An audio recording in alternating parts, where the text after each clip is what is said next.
We have always used art as a response to social crisis, and the HIV epidemic is no exception. Since the beginning of AIDS, we have written plays about it, produced films to address it, sewn quilts to express our grief about it, and created fine art to confront it. Some of the most striking images of the AIDS crisis have been messages of activism, including one of the most iconic images of them all, the silence equals death image created in the 1980s.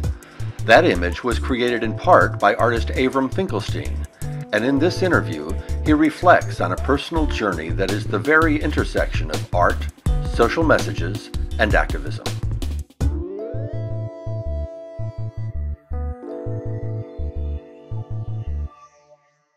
The Silence Equals Death Collective was a collective that I formed with two friends of mine, and eventually expanded out to 6 people. And it was based on feminist organizing principles. It was a consciousness-raising group. My first loss to AIDS, the love of my life, my soulmate, died in 1984, but he first started showing signs of immunosuppression in 1981. So I have been dealing with HIV/AIDS since the beginning. So I was having dinner with these two friends, and we decided we needed to form not a group therapy session, but some sort of a support group where we could explore our feelings about being gay men in the age of AIDS at that point. And every week we would begin the conversation with our fears about sex, and we were going to never meet anyone, and all of those questions. But by the end of each session, we would end up talking about some of the fucked up political things that were happening. And I'm a red diaper baby. Both my mom and dad were in the Communist Party. They met at a lefty summer camp. I worked for the Poor People's Campaign when I was 16 years old. I worked for the Student Mobilization Committee. I learned how to silkscreen reproducing the strike posters from the French student strikes in 1968 at the Quaker School. I'm a lefty dude. Yeah, I'm a lefty wong. So anyway, because of my work with the anti-war movement, in New York City, when young people needed to communicate with each other, they put posters up in the street. It was literally, Greenwich Village was like a wheat-paste heaven. You walk down 8th Street and it was just packed with meeting notes and manifestos and announcements of demonstrations. So after I realized that we were talking about this political crisis in our consciousness-raising group, I started to think, well, we couldn't be the only people who felt that way. But no one was talking about it. So I said, let's do a poster. So we worked on the Silence Equals Death poster. It was actually a design problem that I gave to the collective. Was the poster has to do 2 things, 2 objectives. It has to imply to everyone outside of the lesbian and gay community in New York that we're completely organized and mobilized, but it has to, at the exact same time, speak to the lesbian and gay community in New York and push them to organize and mobilize. So it was this real sort of high-wire act that drew on all of the language of late-stage American capitalism to sort of trick multiple audiences into going in different directions. And the second objective was that it had to be able to be read from a bus or a cab. It had to function on 2 levels. It had to have an intimate encounter when people were seeing it on the street, and that was for the community. And there were 2 lines of text across the bottom that were directed at the community. And it had this sort of meta picture, which was Silence Equals Death, that you could catch out of the corner of your eye and want to know more about it. So that was all I said to them, that it had to do those things, and let's do it. And we worked on this poster for 6 months and rejected a lot of ideas for political reasons. We were going to do something about Buckley's call for tattoos, but tattooing HIV positive people, but we realized if we did that, what color is that the person who that tattoo is on, what gender is that person? So we thought we couldn't go in that direction. That's why we chose this iconographic approach to it.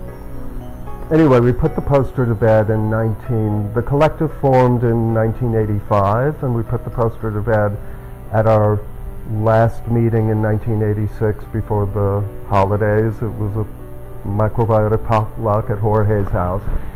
And I decided that we should begin to do the wheat pasting. We began putting the posters up, and I saw in the Village Voice that Larry Kramer was speaking at the community center to replace Nora Ephron. And he was the only other person talking about the politics of AIDS. So I said to the collective, instead of meeting, for a potluck at somebody's apartment, let's go there. So we were there the night ACT UP started.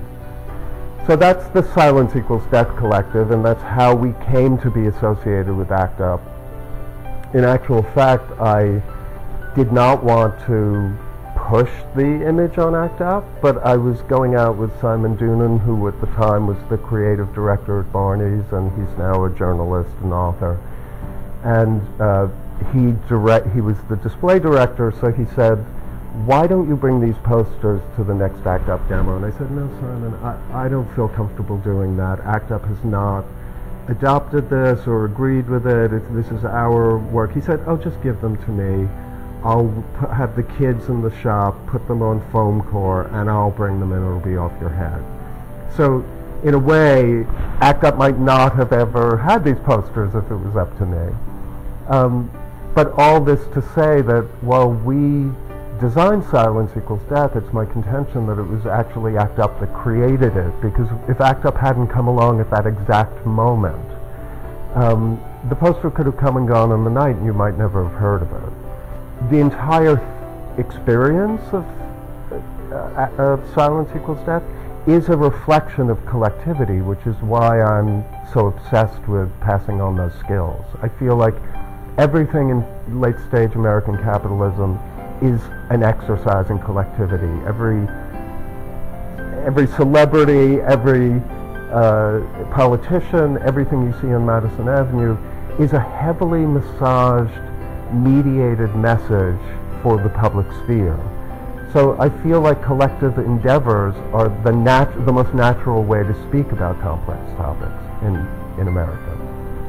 Bill Olander, who was the curator of the new museum, saw the Silence Equals Death posters and approached me through someone from a video collective to offer the windows of the new museum to ACT UP.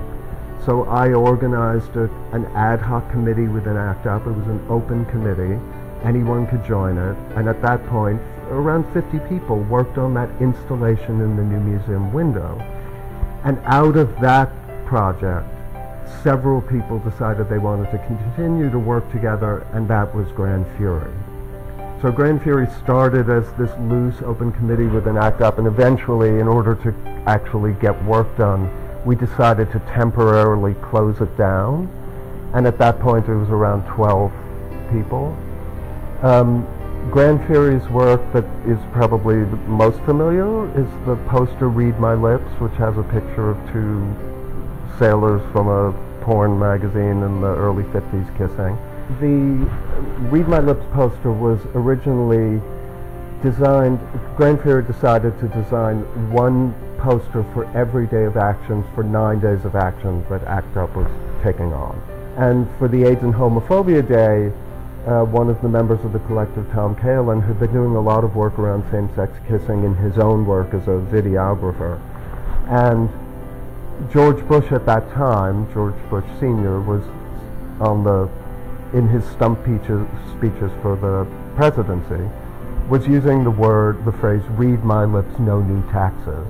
And he thought, how funny would it be if we took that vernacular use in a current events way and attached it to the question of homophobia and same-sex kissing for the AIDS and Homophobia demonstration. And that's how that poster came into being. Shortly after that poster, it was actually one of the first Grand Fury works that became recognizable. It turned into a big fundraiser for ACT UP. We did t-shirts of it and sold them at Gay Pride, and it turned into a fairly lucrative fundraiser for ACT UP. About 6 months after we did the T-shirts, I got a call from the person who managed the ACT UP workspace and said, somebody has called here wanting to speak to someone who designed that poster, and I'm going to give you his number. So I called him, and it was some guy in Southern California. And he picks up the phone, and I could tell he was an older fellow, probably my age, the age I am now. And he said, I said, so yes, I worked on that image. Well, what can I do for you? Well, how can I help you? And he said, oh, I'm one of the guys in that picture. And I literally, it was that moment, I thought, okay, here comes the lawsuit. Because we stole it. We just basically took the picture. And we did that with almost everything. It was our strategy. We purposefully took things that weren't ours to take to force other people to confront what they were going to do about it, because we were doing it in a very public way. So I thought, here we go. And I said, oh, so can you tell me a little bit about it? And he said, well, yeah, I'd love to. That was, it's a picture of two sailors kissing. He said, well, that was my boyfriend and I, and we were stationed we were on the same ship in the Navy. And we assumed it was a porn setup, that they weren't really sailors. And he said, and we were on leave in San Diego, and we were at a bar, and somebody who was a famous fashion photographer from the East Coast who was in LA doing a shoot, and they had come down to San Diego to go to some gay bars. And he said, do you mind if I take your picture? And we said, yes, sure. So we went back to the studio, and he put it, I'm quoting him, and we got carried away. In the picture, they're exposed, their dicks are out, but we cropped that off of the Read My Lips thing. And he said, and we got carried away, but I didn't think anyone would ever see that picture. And I was at a gay pride march in West Hollywood, and I saw someone wearing it on a T-shirt, and he told me about it, and I just wanted to call to I'm gonna start crying. I just wanted to call you to say how proud I am that this thing that I did could be used to help other people in any way. And I was like, I expected a lawsuit, and I ended up with the most generous response that a person could have, and this personal story. How great is that? I think that that's kind of the key to looking at any of this work, is that there were 100 stories that went into it, not just to the people who made it, but also to I said earlier that within ACT UP there were policy wonks and research scientists and nurses, and there were hundreds of people working behind the scenes on these campaigns that these posters are the stand-in for. So when you look at that work, you have to think of the hundreds of people who went to meetings and demonstrations and sat in offices and had worked behind the scenes. It represents an entire world of people you would never know or have heard of, that are the heroes and heroines of these stories. Kissing Doesn't Kill, which was a fake Benetton ad that had two same-sex couples, one male, one female, and a heterosexual couple of mixed races, and it sort of posits in advertising language. The poster is actually situated, the bus side, it was designed for the sides of buses, it was actually situated in the debate about saliva transmissibility. That's why it says kissing doesn't kill. Greed and indifference do, and then the rejoinder is corporate greed, public indifference, and government inaction make AIDS a political crisis. And that work seems to have captured the zeitgeist of the moment, and it propelled us into several other commissions. And the third, I think most recognizable, is the bloody handprint, and it's got a red handprint and has a black border, and says the government has blood on its hands, 1 AIDS of death every half hour. I don't know the exact dates, but I think it was in 1989. The Commissioner of Health, Stephen Joseph, in New York City, re-estimated the AIDS figures in New York and slashed them in half. based on a position paper that was rumored to have come out of a right-wing think tank that made the contention that the Kinsey figures could not have been correct, and it wasn't 10% of the population who was gay, it was more like 3%. So based on this specious contention, he slashed the numbers, and of course summarily threatened all of the AIDS funding for services in New York in the process, because that's where they made their budgets. ACT UP went to war with Stephen Joseph. So Grand Fury decided we were going to make posters in New York that said, "You've got blood on your hands, Stephen Joseph, your AIDS cuts are a lethal lie." And we made a second poster that was directed at the mayor on the same topic. So we repasted these posters around New York as a part of an ongoing campaign that became so vicious. What happened was one member of the affinity group, when we were sitting in at Stephen Joseph's office, noticed his itinerary on his desk and took it. So we knew everywhere Stephen Joseph was going, and we dogged him. We went to every private dinner he had, every speaking engagement, every meeting. We were there. We were at his house.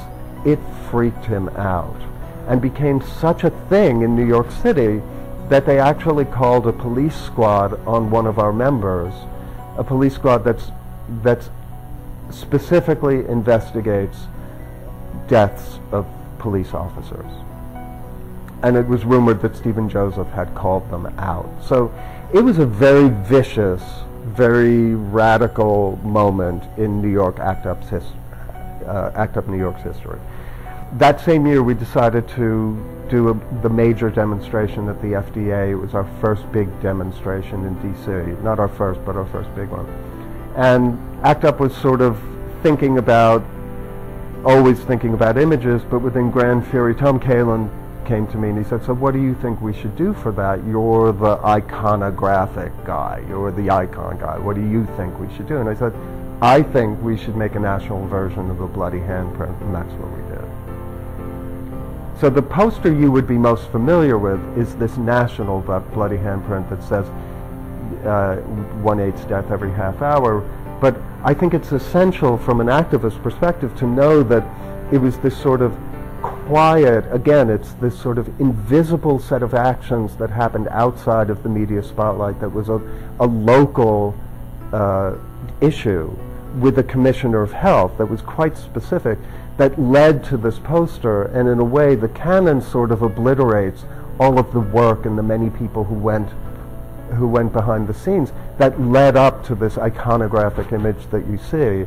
And moreover, this getting locked in mortal combat with Stephen Joseph eventually got us to a point with the commissioner where he started to agree with us on certain things, and he showed up to speak on our behalf when we did our needle exchange program and were taken to court for it. He testified on our behalf. The pilot needle exchange program in New York was helped by this little bloody handprint.